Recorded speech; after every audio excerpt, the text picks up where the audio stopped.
Assalomu alaykum, hurmatli kuzatuvchilarimiz. Mana bizim mijozimiz kelgan Farg'ona shahrida. O'zlaridan natijasini so'rab qolamiz. Assalomu alaykum, yaxshimisiz?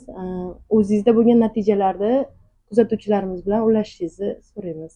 Alaykum assalom. Men Farg'ona shaharidan kelganman. Madaniy go'zalman. Kelib shunaqa shikoyatlar bilan murojaat qildim men.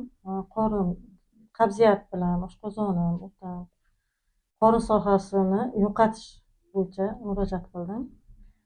Keldim, qorin sohamga muolaja qildilar, massaj qilib. Bittada rezultatini bildim. Ichanglarim kengib, qabziyatim yo'qoldi, ichim yurdi.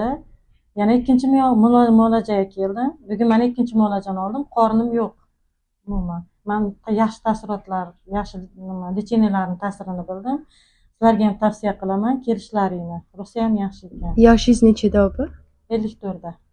Natijadan xursandmisiz? Natijadan xursandman. Natijalarini men bildim, sezdim o'zimda. Sizlarga ham tavsiya qilaman. Sog' bo'ling. Rahmat sizlarga.